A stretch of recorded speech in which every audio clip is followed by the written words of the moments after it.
For over a decade now, I've been writing content that's been read by literally millions of people. It's been shared by industry leaders, and I'm the head of content for a company with about 500,000 members. So I've been doing this for a while. I made a lot of mistakes along the way, but more importantly, I learned a metric ton of what to do and what not to do when it comes to content marketing. Better still, the advice I'm about to share will work even if you're a one-man blog because it focuses on making your content not just drive traffic, but make far more money for you and your business. In this video, we'll cover everything I wish I knew when I started out that made the biggest impact and what to ignore. I'll share some of the common mistakes that even professional content marketers make and the bad advice that got them there, and how I made more money when I wrote less content, which is kind of the opposite of what most people tell you to do. In fact, a lot of what I'm about to tell you will be controversial, but with good reason. So let's get into this, because this first tip is going to save you so much anxiety and effort while also setting you on the path to have your content finally work for you. So when I first started out, I used to write an article almost every day. I thought that more content meant more traffic from Google, which would eventually mean more money, but I was wrong. I made a huge, tiny mistake. All these articles would take hours and hours with very little to show for it other than late nights, a traffic graph that was going slightly up, and a larger waistline from being tied to my desk. Fast forward a few years and I started a brand new blog. However, this time, with only 4 articles, I made around $300,000. So what changed? I'll share how I did this in just a second, but first we need to understand why more content wasn't the answer, and it goes back to the days of us being hunter-gatherers. So as humans, we replicate what we see. It's a survival mechanism and it works incredibly well, but only when we replicate the right things for the right situations. The problem here is that as content marketers, we've made the mistake of copying publications. So publications are websites or news sites that publish multiple articles per day or even every hour, because their revenue model is based around selling advertising space. The more readers they can get to keep coming back, the more eyeballs on their adverts and the more money they make. They don't sell products or services like you and me, they sell attention, which means that their goals and our goals are different. So the good news is that we don't need to be publishing all the time like them. We do, however, need to be smarter about what we actually create, which brings me to point number 2. At the end of last year, I remember sitting down to read an SEO article because I'm a cool guy who does cool things like that, and I almost spat my coffee over my keyboard. ChatGPT burst out onto the scene and everyone started to freak out like an asteroid was heading to Earth. I'm freaking out! Almost every article was talking about the future of tech or the death of organic traffic. The thing is that once I stopped to think about it, I realized that if Google died tomorrow, I would still write articles. Here's why. First of all, there will always be people searching for answers, and likewise, there will always be a company that provides that service. Google makes literally billions from selling ad space on these platforms, so if someone else takes over, they're still going to be working the same. Not only that, but people will always want to click through from the results that they're given to learn more and get more context. This is another hardwired human social component. We need to be able to trust the source. So organic traffic will always be there in some shape or form, just maybe not as large or as high volume as in the past. And that's totally fine. The reason why is because the goal of content marketing is not traffic. We've got confused over time. Traffic is just a byproduct of content creation. The actual goal for content marketing is scalable communication. Being able to interact, engage, build trust, raise authority, and move people towards becoming a customer and eventually selling them, all without us being there, all on a much larger scale than we could ever do in person. This is part of how I made more money with less content, by having assets that do specific tasks with measurable results. This way my content makes me more money even if I only have a few posts. The key, of course, is knowing what to write to make this all work, and when to write it, which brings me to point number 3. In 2009, scientists at Max Planck University in Germany ran a study on 3 groups of people in unfamiliar environments, and they dropped them into the Bayernwald forest. But Bayernwald? I'm not sure. Anyway, the day was overcast, they had no prior experience of the environment, and they didn't have a compass. However, they were being tracked by sat-nav to monitor their progress, and the results were eye-opening. What they found was, without a landmark to guide them, all 3 groups walked in erratic circles, some only going as far out as 40 meters from their starting point before curving back towards it again and again. They're still walking the whole time, but they would keep looping back on themselves, almost like a low-battery Roomba. That is, up until the sun came out from behind the clouds, and they used it as a focus point to choose a direction. Then they ended up walking for kilometers in a fairly straight line until they got out of the forest. Content marketing, or any goal, is the same. Without a roadmap and direction of where we want to go, we'll often second guess and write random topics with no impact, like the 5 things that Batman taught me about business. Or worse, we'll sit down to write and have no idea what to create and just stare at the blank page like it's our worst enemy. Hours go by and we have nothing to show for it. This is why you always need a content plan, a roadmap of where you are and where you want to go and what you need to get you there. So at the start of every year, I always map out the major content assets I want to create, as well as do all my content and keyword research. This way I know not only what I want to be creating on each day, but I can also prioritize that content based on importance. Which brings me to point number 4, and how you can also make more money with less content. So as I said earlier, most of us write content solely for organic traffic. But the reality is there's 4 major goals for your content that you create, and I'm going to guess you're missing at least one of these. So content type 1. It doesn't matter if you're selling services over the phone, in person, or products. You need content to help sell for you, especially if you want to scale. So, for example, a comparison review of the best snowboards of the year is a really easy piece of content to create that can help people make that final choice before buying their new snowboard. Why would we bother making this? Well, in a recent study by Google, they found 2 really interesting things. First of all, they found that 81% of people research online before they buy, even if they're going to shop in-store, while 74% of people will do a last-minute review check before making their final choice, just to confirm their decision is the right one. That means if you have comparison guides like this, you can help convince those people that need that extra push to make the purchase and get them off the fence. Heck, you might even steal a competitor's customer simply because they did some last-minute research, left their page to read your guide, and then buy from you instead. I did this exact thing a few weeks ago, and you'd be surprised how often this happens. There's a few other assets, obviously, that you can use to help content sell for you. You can do sales pages. Case studies work ridiculously well, so do reviews. All of these either improve the sales conversion directly, or they make an immediate sale. That being said though, not everyone who visits your site is ready to buy right away. Those who are ready are often the smallest segment of your audience. And so even if the rest of your audience finds this sales content, they might be a few steps removed and it won't resonate. However, with the next asset, we can improve those chances and get them closer to becoming ready to buy, while also sending more people to that sales content. So when I was younger, I used to work far too many hours as a retail assistant in various different stores, surf shops, McDonald's, all these kind of places. One thing that stood out for me was that selling in person was fairly easy, especially once you picked up some experience. This was because most people who entered were already interested in buying, but they just needed help answering a few questions to help them get there. That's the main reason they visited the store, for that additional information. As we've seen already, a large percentage of people will now do this online in advance. That's great news for us because we can create content for those one-step removed people.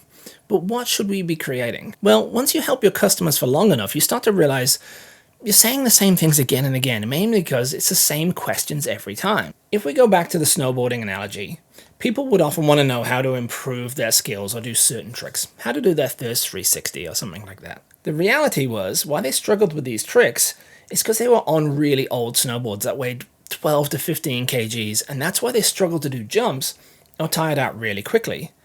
As riders, we could create something like the 10 tips to go from beginner to expert snowboarder overnight. Then maybe one of the tips in that guide is, have a lighter snowboard. Flexible boards are easier to handle and more lightweight, and you'll spin them much easier. Then from there, you could link to that comparison guide, which also links to sales pages for each of those boards. Super simple. What's really cool about doing stuff like this is you're actually removing objections about price in advance, because you're explaining how it's the advanced design of the boards that make them lighter, but cost more to make, but makes it easier to do tricks. And just like that, we can now convert even more people and move them towards a sale. Again though, the section of your audience that's one step removed is still a fairly small segment of your potential audience who visit. So by creating assets for the rest of your audience, we can start appealing to people even more removed who could be a customer if given enough time and information. Authority type content. This is the evergreen stuff that you might never rank for because of how competitive it is, such as what is content marketing or how to learn to snowboard. It's the third type that we need. It's the kind of thing that people who are totally new to your industry might want to know about. And it's also, unfortunately, the articles that huge sites jumped on years ago. So the question, of course, is why write this, even if you'll never get any traffic from Google for it? Well, there's 5 reasons. Number 1, these types of topics are the stuff that builds trust and helps your site visitors see you as an expert. All the expert sites have content on these topics, so you should as well. Also, your audience should never have to go to your competitor to try and understand something before they can move forward, otherwise you're losing them. From a search engine perspective, this is also what's called topical authority. Basically, you're planting your flag and saying, this is what I do. It helps your readers trust you and know what you do. It helps Google trust you and know what you do. They say, oh, that's that site for X topic. If you follow the advice in the next content, actually, there's no reason why you can't rank for that authority content. It just takes a while. Finally, if you do this well and integrate one of the tips I'll share later, you can even run the evergreen content to a cold audience with paid ads and start moving them towards a sale. So boom, now you have an ABC path to becoming a customer all via your content. However, there's one more type of article you should be creating if you really want to smash it in Google. So if we want to rank in Google, we need content that's good enough to be linked to. This is why quality is so important. The better the articles, the higher value for readers, the better the conversion rate, the more chance that they'll get linked to. However, just because we have content that's awesome and our readers love, it doesn't always mean we can get backlinks to it. This is because backlinks come from people linking to your website from their website. Last time I checked, most of our customers don't have websites. But without backlinks, we can't rank at all. So what can we do? Well, imagine this jug is our website. The water inside represents all the links we have so far. The higher the water, the more powerful our website is, and the more keywords we can rank for. Most of your content is going to struggle to get links. As you can imagine, this would take years before we see any impact via Google, which is why we need to create something called linkable assets. These are pieces of content that appeal to websites in our industry or possibly even adjacent to us on topics that we know that they will want to link to. So for example, my entire blog is around content marketing. So if I wrote a guide of how I analyzed the most powerful headlines for blog posts so that they get the most clicks, and I backed it up with research, not only would my audience be interested in this, but so would writers and editors from almost any other industry, especially if some of the points in it helped them to prove something. This article alone would send an entire glass or even multiple glasses into our jug, helping us to rank more. The really cool thing about this though is that as those links pour in, all the other articles would also do better in Google at the same time. The rising tide raises all ships. Speaking of Google, this brings me to my next point. It's going to help you feel a lot less overwhelmed or stressed out when people talk about all the tech mumbo jumbo. So I first got into content marketing 10 years back for the most random of reasons. I'd started a clothing company so that I could get a visa to stay in the country. Long story short, I was too old to apply for a working holiday visa anymore here in New Zealand. But it turned out that an entrepreneurship visa would be valid as long as my business made X amount of money. I know my accent is weird, I'm from England originally, but I've lived all over the place. Anyway, I pushed hard and I was in a bunch of retail stores almost immediately, which was great, and I was doing really well, but I was limited by the number of units each store would order. I wouldn't get rich unless I could sell directly to the public. So I invested a bunch of money with the biggest SEO experts in the world and learned everything I could so that I could rank and sell online. I did that for years, and it's how I started teaching people search engine optimization, otherwise known as SEO. Other clothing companies basically were seeing how well I was selling and they wanted advice. I meant other retail stores and so on. What I soon realized though through these conversations is that most people are scared of SEO because it can seem complex on the surface. However, the reality is it's just because the community is run by nerds like me. You can ignore these guys. We like to obsess over details, but most of the nitty-gritty stuff only has a 1% impact. The reality is that there's just 3 things you need to do to kill it at SEO. You need keyword research to decide on an article topic and figure out if people are searching for it and if you can rank for it. You need on-page optimization, which is basically ticking boxes so that Google understands what your page is about. This way they can then recommend it when people search for that topic. And you need to build links to the page so that it has more likely to be clicked on and it's higher in the rankings when people search. What's even easier is when it comes to link building, there's actually really only 2 methods. There's a bunch of different ways, but they kind of fit in 2 buckets. You can either share what you have and say, hey, do you like this, and hope someone links to it, or you can go out and create content on other people's sites so that you're guaranteed a link. It's slower and more effort, but it's a guaranteed link to any page that we want, and we can also drive direct traffic and build trust. And that's all there is to it. Sure, there's some nuance and things, but if you do that along with the research and on-page optimization, you'll be totally fine. In fact, I'll share another video soon of how I got 70 insanely powerful backlinks in just 3 months with a single link building method, so make sure to look out for that. Before then though, I want to share a tip that less than 10% of people care about when it comes to content marketing, and it's freaking insane. So between 2004 and 2006, Facebook was known as the Facebook. Silly names aside, what they did during this point was genius. So rather than focus on new features and new audiences, they focused on just one audience, Harvard University students. Once they got them on board, they then targeted other Ivy League schools and they got them to join. Then they started adding more colleges and then schools and then the general population in the end of 2006. So why would they do this? Simply because they already had an offer they did well with a specific audience. So rather than creating new things for new audiences, they focused on scaling it out to more people that were just like the current audience they already had. Only slightly tweaking and refining, but no huge differences. And it makes sense, right? If you have an audience that already likes what you do, it's far easier to convert more people who are similar to them than it is to try and convert a broad range of different audiences. This helped them grow insanely fast for far less effort, and it's what you need to do also with your content. So once you have content in place that's converting for you, you just need to go out and put it in front of people who are same as your audience. That way you'll increase your sales and be able to spend your time on areas that have more impact. The beauty of this, like I said earlier, is you can start to use paid traffic channels to scale out to that targeted audience, just as long as you have the next tip in place. So what's the best way to lose weight and get in shape? Is it to eat better or to work out? It's actually a sneaky third thing, which is measurement of the right things. You see, if you want actual long-term change, it's far more important to track consistency. How frequently did you work out? If you ate healthy, how many days in a row did you do this?